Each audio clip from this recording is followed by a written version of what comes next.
Europe 1, il est pile 9h30.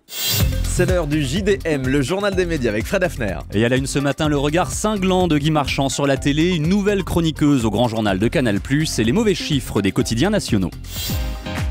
On commence avec le comédien Guy Marchand qui flingue la télé. Oui, l'acteur à l'affiche cet été du film La Dune revient dans une interview à Paris Match sur ses années télé. Guy Marchand était régulièrement à l'antenne de France 2 dans les années 90. Il interprétait Nestor Burma, un détective privé un peu ronchon.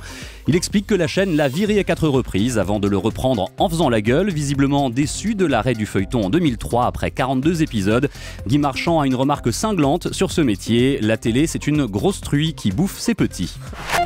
Ça mérite d'être clair. France 2 prépare un hommage à Jacques Martin. Avec, d'après Téléstar, Laurent Ruquier et Thierry Ardisson aux commandes de cette émission spéciale qui sera diffusée avant la fin de l'année. Laurent Ruquier, qui a commencé sa carrière avec Jacques Martin, c'était en 1990 dans Ainsi Fond, une émission de pastiche et de parodie inspirée du Petit Rapporteur que présentait le même Jacques Martin quelques années plus tôt. Antoine Decaune accueillera une nouvelle chroniqueuse à la rentrée. Mathilde Serrel, c'est son nom, sera la nouvelle journaliste en charge de la culture au Grand Journal qui revient dès le 25 août, passée par Radio Nova, Le Monde et Paris Première. Elle était l'an passé rédactrice en chef du Before, l'émission présentée par Thomas Touroud juste avant le Grand Journal sur Canal. On connaît la date et on était très impatients de la prochaine élection de Miss Prestige National. Oui, le concours de beauté organisé par Geneviève de Fontenay depuis qu'elle a perdu le contrôle du comité Miss France. L'édition 2015 aura lieu le dimanche 18 janvier 2015, donc au Royal Palace, un célèbre musical alsacien situé à Kirchwiller, c'est près de Strasbourg. Je vais le noter dès maintenant dans mon agenda pour pas le louper. Donc le dimanche 18 janvier, l'élection de Miss Prestige National sera pile un mois après l'élection de Miss France. Vous savez, désormais, Geneviève de Fontenay et le comité Miss France ont trouvé un accord. Donc il n'y a plus de parasitage entre les deux cérémonies. Une candidate de l'amour est dans Le Pré se verrait bien jouer la comédie. Oui, c'est Marie-Paul, l'exubérante coach en relooking, qui nous apprend l'air de rien qu'elle se verrait bien interpréter un personnage récurrent dans le programme court d'M6 Scène de ménage. Écoutez-la, elle est interrogée par le site de Télé Loisirs. Ça m'a tenté le monde de la télé. Il y a un truc qui m'aurait tenté, c'est Scène de ménage et créer un couple marseillais. Franchement, ça ferait l'audience. Voilà Marie-Paul que nous retrouverons ce soir à 20h50 sur M6 pour le 8e épisode de la saison actuelle de L'amour est dans le pré. Pierre Perret ne court pas après une victoire de la musique. C'est le moins qu'on puisse dire. Le chanteur de 80 ans, connu notamment pour ses chansons Lily, La cage aux oiseaux et le célèbre Zizi, déclare dans une interview au magazine Platine qu'il s'en fout et s'en bat les couettes. L'expression est de lui, vous l'aurez deviné Thomas.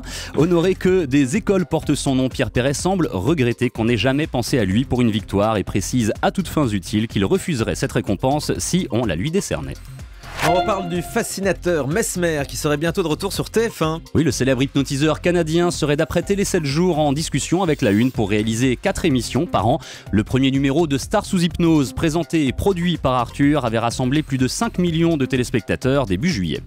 Laurence Boccolini ne veut plus faire l'actrice. C'est ce qu'elle dit sans détour dans une interview à Télépoche. Quand l'Hebdo Télé lui demande si elle a l'intention d'apparaître dans une nouvelle fiction, elle répond « Je ne suis pas comédienne, donc ça ne me manque pas du tout, je laisse ça aux professionnels ». Laurence Boccolini interprétait le rôle-titre de Mademoiselle Joubert sur TF1 de 2005 à 2012.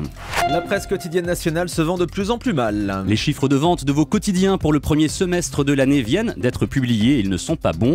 Tous les titres sont en baisse, sauf Le Figaro et Les Échos. Le Figaro est le premier quotidien de France avec plus de 320 000 exemplaires vendus chaque jour. Les Échos affichent la plus forte progression avec près de 125 000 exemplaires. Tous les autres sont en baisse. Les deux titres les plus touchés sont L'Équipe et Libération, ce dernier venant d'être recapitalisé à hauteur de 18 millions d'euros. Un guichet de départ a été ouvert et les propriétaires du quotidien espèrent entre 50 et 70 départs volontaires. On termine avec le chiffre du jour. 6 500, c'est le montant en euros du cachet que réclame Nabila pour apparaître en boîte de nuit accompagnée de son fiancé Thomas, qui n'est pas vous donc. Nabila est sans surprise la personnalité la plus chère pour les discothèques. C'est la plus chère mais sans doute aussi celle qui attire le plus de monde, ceci explique cela. 6 500 € la soirée, moi je veux bien aller faire la fête en boîte de nuit. Vous venez Céline, on va faire Thomas et Céline en boîte de nuit. Oui, mais chacun 6 500. Oui, on va négocier, j'en parle à mon avocat tout de suite. Merci beaucoup Fred Hafner.